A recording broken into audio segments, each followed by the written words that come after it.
Billboard Awards. Speaking of names, what's it come on paper? what the fuck is going on with the name of this station? Oh, here we yesterday go. morning, I go turn on my radio. Yeah. I'm looking to listen to what the hell's going on. Well, Fact. What the? first of all, oh wow, all right, let's get into this, Steven Really? Singer. This sucks. First of all, I wasn't. You got a brand. You got decades of a brand. Well, I sure thought I did.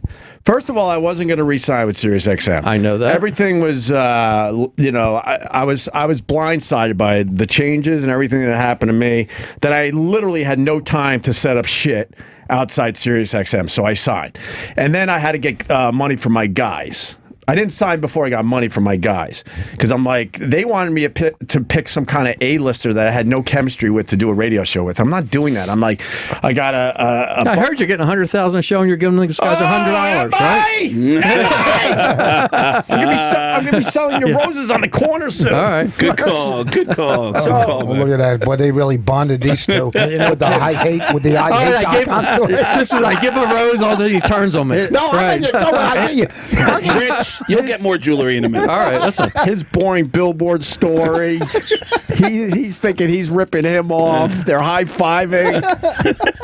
I won the Subway Advertisement Award. Right. So then they wanted me to. They're like, "Well, we want you with this, an A-lister." And the names they picked were so ridiculous. I'm like, I've never done a fucking radio show with these guys. Right. You know how radio is. You gotta have chemistry. Exactly. I got chemistry with a bunch of these guys. I want to do it this way for now, and then if someone pops, then maybe I'll think about. Meanwhile, the show sounds good. You're making something out of shit. I think you're putting it together and you're getting great guys in, and it sounds great. I think the show sounds. You sound very loose. Ever since you did that afternoon show when you came back from the beach, right?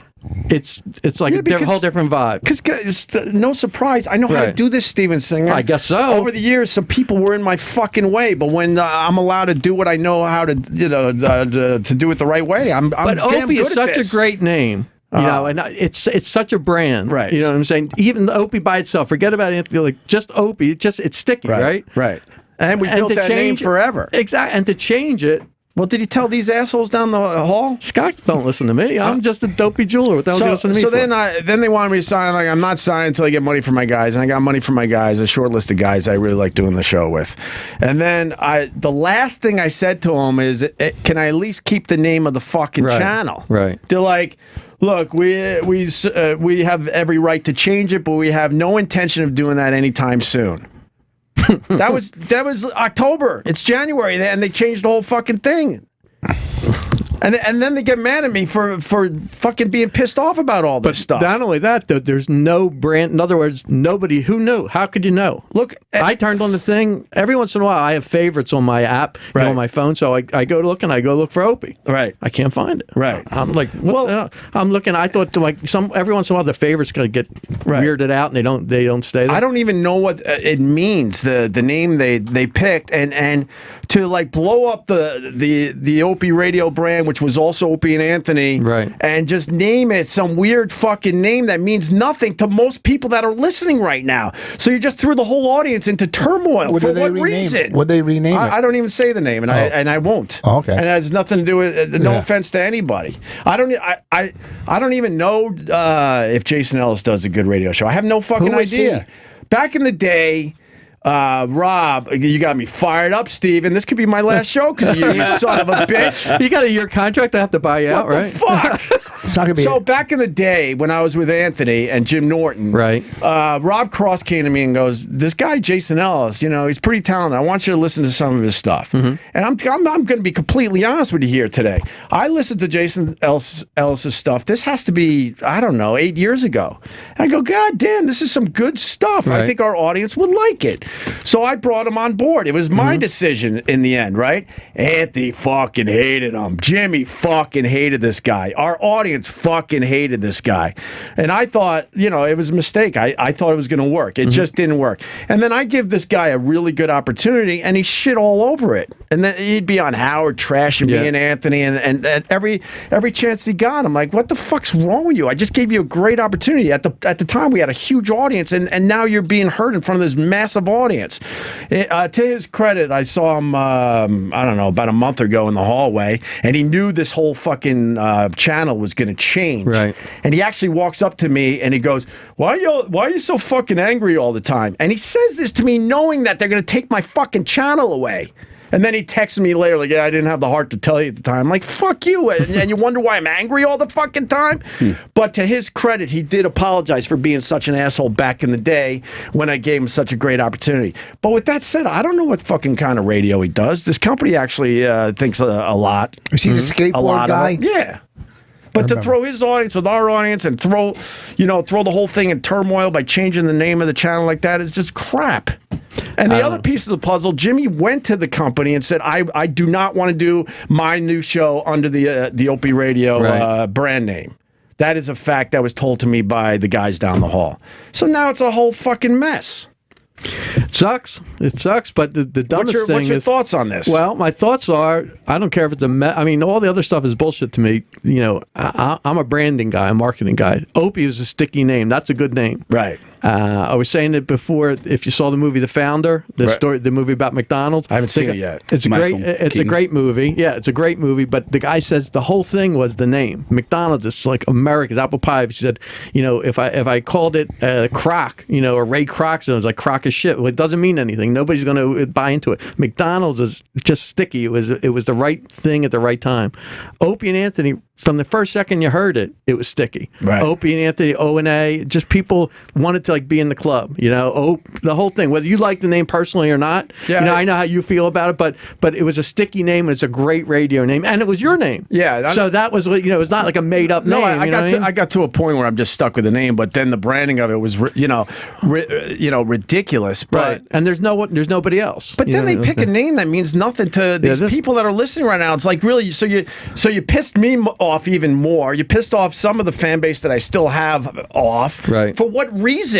Like, obviously you want to reinvent this channel, and, you know, I know the numbers were dropping because me and Jimmy weren't getting it done. Right. And that's a discussion for another fucking day. But to blow up the whole thing with a name that means nothing, which has me enraged. I was happy with Opie Radio and just let everybody else fall into different slots, but at least it had an identity and it was sticky. But I'll just say it this way. But the other thing is, my brand Opie Radio, I wouldn't want those shows under me anyway. So we got a problem. Well, that's another. And I see how this is going to end, unfortunately. And I'm gonna be the one that we're going to be like Breaking Bad. We're going to be in a trailer driving around making meth, and have radio antennas out of the back. What was the argument? Steven, I went to them with shows that I really believed in. You know, I try to get Artie Lang hired in afternoons. I try to get Anthony hired in afternoons. I'm like, look, me and Anthony's brand, as much as me and Ann have had problems over the years, I also understand how powerful the brand was.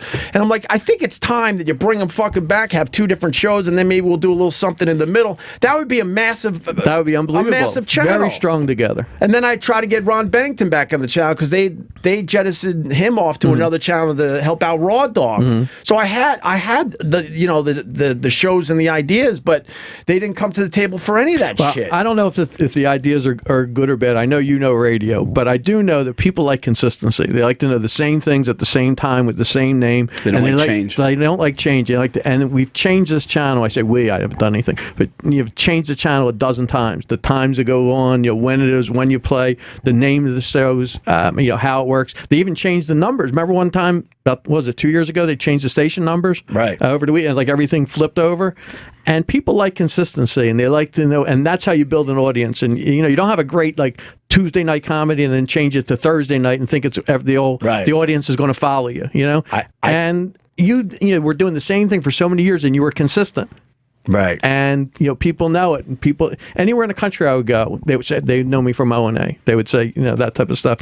And when you screw around with it so many different times, people get sick. Like they're tired of chasing it. Right. And there's so many other options today with podcasting and a million different things to listen to. So you really have to cherish that audience, honor them, and make sure they can find it easily. They shouldn't have to look for it. Well, I mean, my biggest concern is they told me to my face, look, we have the right to change the name of the channel, but we have no intention to do that anytime soon. And then look at the calendar. That's 3 months ago. I've only been doing this for 3 months in the afternoons, and you got to think, well, no, I knew about a month ago, so and they themselves knew they were going to do it before that, so they lied to me. I think it's their loss, though. And what is their argument for changing the name? I don't know. I don't know. Listen, I know the numbers were dipping a little bit, but I mean, I've been here 12 years. They said, look, for the 12 years, even without Anthony, this place was strong. So obviously, I understand if you got to pump up the channel and kind of try to make some changes, okay, but maybe baby steps. But to blow up the whole thing, it wasn't at that point. I don't know. Smarter people than me. But with that said, Steven Singer, I love doing this new show. Right. I'm having more fun now than I've had in years. Oh, these guys sound great. They're funny as hell. I love the guys. Compliment each other great. I love the guys I'm lucky enough to do this with. So I'm conflicted because I'm like, I'm really happy doing this, this new show. That comes through. Like I said, it's great. Sherrod, all these guys. I mean, I love listening to it. I listen to the replays.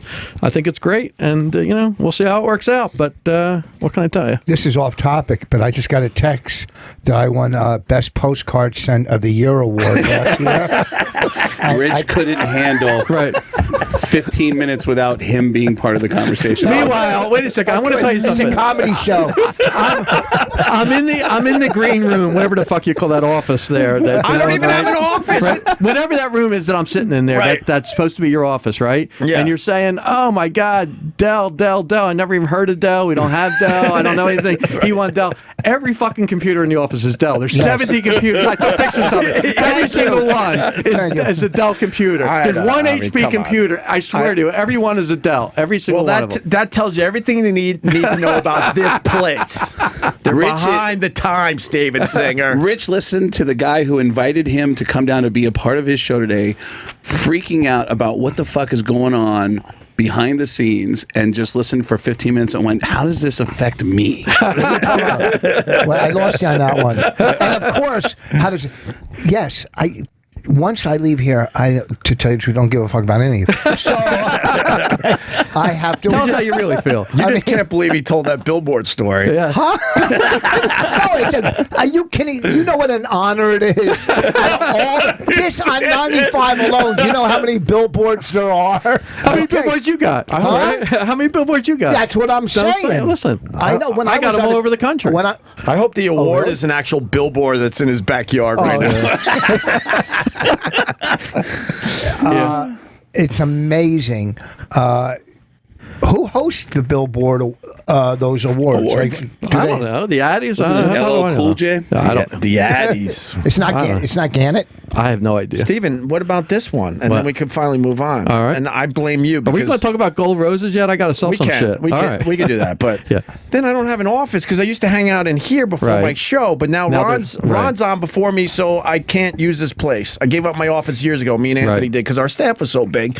In the old office, it's very, well, you were in there. It's very tiny, right? It's a tiny little And there's 6 guys hole. in there. Yes. So I went to the company. I'm like, can you at least give me a spot where I can hang out before my show?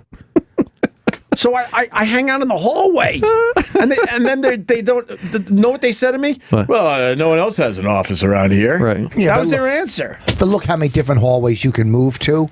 Well, I move it around a little bit, which is nice. You can redecorate. Now I'm fucked for talking about this Well, because they put me on. They put me on notice. They're like, really? About talking about them. And then this fucking guy has to come in and get me going. Sorry. What's going on with the station? I thought we were. Just wanted to ask you on the air. Right. Yeah. You could have said nothing. I ask you about it? Yeah, but I didn't know. Steven Singer. You could have said nothing. Everything's great. I've only known him 20 years. He could have said, "Hey, man, before I get in there, I want to know a thing or two." This guy knows controversy, though. This one thing I like about Steven Singer, for real, like he really gets and knows and loves radio. And he has a strong opinion. He came in with an opinion about branding that makes a lot of sense. And he knows how to get the people talking. Yeah. He knows what to ask. I know it's funny because I followed your career for a long time, even before I was on with you. And and I've said this to you before, I'm not blowing smoke. There's maybe a dozen guys in the country that are really talented at doing this. and you're one of them. You know, there's not a lot of guys that I've seen a lot of bad radio, heard a lot of bad radio. There's like a handful of guys that are like at another level. Have you ever listened to the Sports Junkies? They're great. Shut up! He's complimenting me. Sorry, I Will you didn't shut hear- your mouth. Cut his microphone. And I'm going to make you take over my Twitter feed later, Steven Singer. Can I get some spots on Sports Junkies? No, but so yeah, no, I'm into it. I mean, it's and I listen. I'm happy you're successful. I'm happy the boys in the morning are successful. If Ann's successful, you know, I love them all. I'll advertise everywhere, but you know, you're my guy. Asking Steven to go down the hall and tell the same thing to the bosses, but he's sitting here as one of the biggest advertisers here and saying what needs to be said. They don't give a shit they don't care. They don't. Whatever. And then I'm also bummed that they didn't even think about asking my opinion on a bunch of this shit. I've only been doing this since I was 18 years old. I might have some real opinions about it and real knowledge. No, listen. To do it behind my back. Once they see you're doing it on the sofas, we're going to be out in the lobby with microphones. There's not going to be these studios. Hey, you don't need a studio. You can do it right out there. Well, then when they told me they're changing the name of the channel, I said, I'm leaving. Yeah. I'm like, oh, what are you going to do? A podcast? Yeah. Well, I think I'll do better than a podcast. Well, don't leave. It's whatever. I blame Steven Singer for this. The one thing I could tell you is the other side of it. Sirius is an unbelievable platform. They're probably going to buy Pandora the way it looks. I heard they already said no to that deal. Yeah, there's still a lot of talk behind it. I don't know anything. I just hear the scuttlebutt behind. Steven hears things. He's hearing things. But they're happening. They're in all the cars, and it's who Sirius? Yeah, and they're smart. They got everybody addicted to it. They need content though. So why fuck with your content? Yeah, they had anyone could get music at this point. Do you got the Alexa at your house? Well, here's the thing. Hey Alexa, play the Doors. Next thing you know, there's doors in your house. So they got to get away from the fact that the music thing isn't as important anymore, and it's content. It's shows like this that you actually should take care of. You got what, 8 months left on your contract? Something like that. It might be 8 minutes, right? And if Howard doesn't re-sign, if Howard's done in another 4 years, now I'm saying but now he's older, it's different. You don't know for real. This time I never thought anything would ever happen before, but now it could. And plus, he's only working a few days a week and only half a year, so God bless him. But so who's going to be the North Star? Who's going to drive the ship? Right. Something's got to happen. So. If I was serious, I would be kissing your ass. Well, I think the writing's on the wall, to be completely honest with you. With the changes that were made behind my back, some backstabbing, and being surprised and lied to, I think I'm the odd man out, to be honest with you.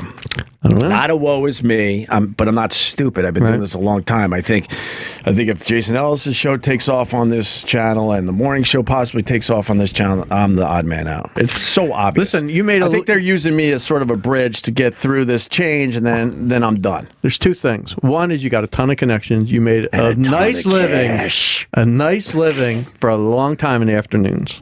You were really strong in the afternoons for a long time. Right. And you know how to do it. And I think they'd be foolish. I mean, it's whatever, let bygones be bygones. Sirius is still a phenomenal platform, and they do a lot of things right. Right. This renaming the station wasn't one of them, but they do a lot of good things. And, listen, I'm here. I see unbelievable talent, celebrities, people coming and going. There's things going on here all the time. They've really, made a name for themselves. They've done a lot of smart things. I'll tell you the other side of it. For a real long time, I was very, very happy. Yes. Yeah. Yeah, I get all that. I think you could be happy again. You guys they just got to. Dude, then they closed the hallways because Howard had a problem with me saying good morning to him in the hallway. So then I go to the company like, this is bullshit that I have to wait near the elevators for the guy to pass by to go to my job, and they thought I was crazy for being mad about that. Wait, you couldn't say hello to him? I would pass him over here. And it got blown out of proportion because Jimmy thought he heard something else. But the fact is, you're hearing it from me. Right. After all these years, I'm like, you know what? I've been in the same building as Howard for a long time, and we've gone at it. Steven knows more than anyone. And I'm like, it's time to just say good morning to the guy. There's a really funny video of it. Yeah, because he switched his hours. Right. So me and Kenny would be walking down the hall. Him and Ronnie would be walking the other way. And one morning, I'm like, fuck it. I'm just going to say good morning. And that's all it was. And then Kenny sort of started chuckling. I go, what's up? He's like, he's so mad. I'm like, that's me saying good morning? So then it happened another 2 or 3 times. And every time I saw him, I wasn't being a dick. I would just look him right in the eye and say, good morning. Because I'm actually pretty friendly with Ronnie when I see him around here. We would leave this building together all the time. Ronnie couldn't be nicer to me. He's so fucking cool. So then next thing I know, there's some bullshit story that someone was bothering him, so they need to close the hallways. And then I got a lot of people around here that look out for me and respect me. They pulled me aside more than a couple people and said, that's all because of you saying good morning. I'm like, are you kidding me? So then I told these guys that it's bullshit that I got to wait in the elevator banks for him to pass by. And they're like, yeah, you shouldn't be bothered by that at all. I'm like, really? You tell me that, that I'm an important piece of this company, and now you got me in the elevator banks waiting for this guy to pass by, and then I'm allowed to come in. Oh, I should have just waited in your office. Oh. That's amazing. David Singer with the zingers. You don't know that story? No, I never heard it, but I thought he was airlifted right into a studio. Like, I didn't know he walked into hallways. But that was... You have to see the video. The video is hilarious. That's funny. I got to see it. Well, then I dramatically, because I'm now, there's glass, so he passed by and I went, good morning! And then you see the security guards waiting, and then they wave me in, like, yep, now you can come to work. And then Kenny comes in with the and then they wonder why I'm mad. And they held everybody back. Dude, if there was an inkling where I was being a dick to him, then I would understand I would understand. But the company can't go to him and go, look, the guy's just saying good morning. Maybe it's time for you to get over it. And I've also said I would sit down with Howard any day of the week and discuss our little issues because I think I think he still doesn't sleep well at night because of me. I think you would be a great guest on his show, and it'd be one conversation, and we would be over it. Right. I know we would. It start with him having you guys thrown out of a press conference or something. Oh Christ, that's where it started, though, right? Steven brings up a good point, though. Opie and Howard being on the air together would be a great conversation. That'd be a great interview. That would be an amazing conversation. Well, listen, you guys have a lot of the history together, and you were both in two different boats in the same water, going at the same time at the same stations. and stuff. His boat was faster. I have no problem saying that, but he could do the exit interview for me. There you go. It started in Boston. Me and Ant did a bit called Black Jeopardy. There was a story in the newspaper or something about Jeopardy and black people. So as, hopefully entertaining radio host, we took that, spun it, and made a bit. Black Jeopardy. Howard thought it was too close to a bit he was doing at the time, which I think was Minority Jeopardy. I never heard it. Maybe help me out. I never heard it. And so he talked about us. We're nobodies in Worcester, Massachusetts, and here's Howard Stern from our hometown. I mean, we're Long Islanders, but in New York City, talking about Opie and this Opie and Anthony. We got to keep an eye on these guys, right? Mm-hmm. And my PD panicked, like, oh, that's never good if Howard's talking about it. And me and Al like, fuck that, that's great. And when we came to New York, we're like, we can't let this guy destroy us like he destroyed every other show, like the Bella from Philly and everywhere else. So we fucking fought him, punch for punch, because we didn't want him to take us out. And that's where it all began. And then in there was some ugly shit that happened. And there is one thing that I would absolutely apologize to him if I saw him face to face. But he's buried the hatchet with everybody else. Huh? He's buried the hatchet with most everybody else that he had feuds with. Brother Weeze, right? Yeah. Sorry, I'm taking up all the time. Yeah. No, this is actually a great story. So Brother Weeze, I know the story. Right. Brother Weeze is my mentor. I know, yeah. And here's the problem. This is the problem, if everyone needs to know. Brother Weeze is everything to me in this business. There's a matter of fact, there was a time when me and Ant were syndicated. There was a station in Rochester that wanted to put me up in mornings against Brother Weeze. I said, I just will not fucking do it. That's what this guy means to me. And I even had to have a conversation with Ant. I'm like, you got to understand this one. There's no fucking way I'm going up against him. I just can't fucking do that. And to Ant's credit, he was totally cool about it. And I think they moved us into afternoons or something like that. Anyway, this guy means the world to me. So when Howard was syndicated in Rochester, you know how he would like study the personality and then figure out the weakness. The weakness with Weeze is he'd always attack who his competition was. Weeze had go after him viciously. Weeze has a daughter that's a bit slow, but an amazing person and personality. Right.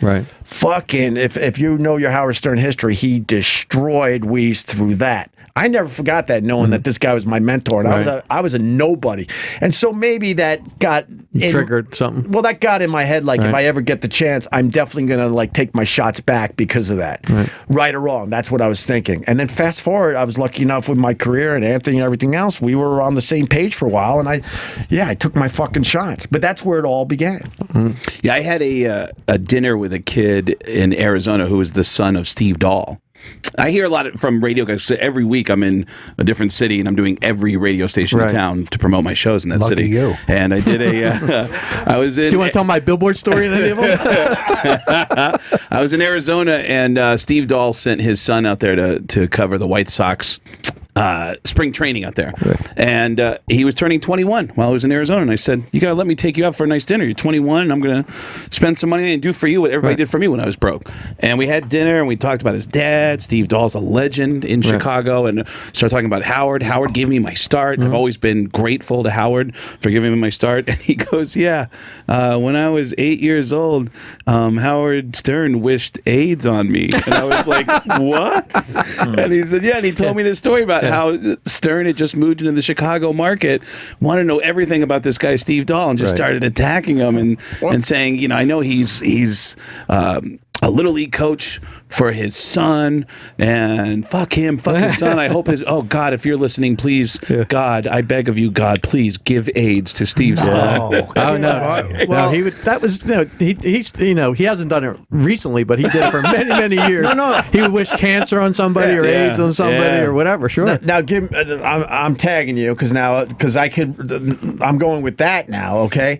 And Howard, to Howard's credit, he called Brother Weeze, and he's called a bunch of these guys over the years and apologized and made amends with like Brother Which I've Weeze. also been hearing about from radio guys all over the Weeze country. called me and went, I just had the nicest conversation with Howard. He apologized, and so I want to tell. I want to tell the whole story. Hold on.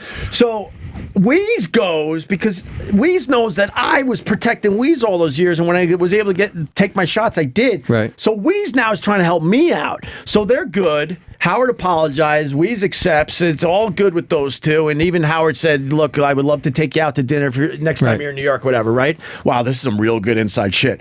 So really inside. So then Weeze goes to Howard, what about my boy Opie? Right. And Howard said, I'm not ready. I'm not ready for Opie yet. I'm not ready for Opie yet. I'm surprised. And that's the whole How long fucking ago was story. that? That's a couple of years easily now. That might even be like I think that might even be like 5 years ago by now. I think the way I heard that story was that Howard said, Weeze, that's not why I'm here to talk to you. Right. Wait, you know some of that? Yeah, I remember hearing, It's fun. But Howard, me and Weeze are that tight, though. Yeah. He's like a father figure. He's like a brother to me. I would not be here today listen to Steven Singer's boring Billboard story if it wasn't for Brother Weeze. Right. Yeah, I remember my only Howard story. Steven getting sucker punched in the story. My only Steven Singer Jewelers, come on. My only Howard story is when he I hates won. Steven Singer. Yeah, that's right. When I won the postage stamp lick award. Howard said he already won the postage stamp lick award, and that I stole the idea Fucking boss. You're paying him for this now? Just stop the conversation and say, listen, by the way, go to richvoss.com. So anyway, care about that. Steven Singer, these the Bluetiful Beautiful, baby. Gold Dip Rose. That's your color this year. It's That's nice. it. Hello, Beautiful. That is very very nice. nice. Yes, this has been our best seller to date. Really?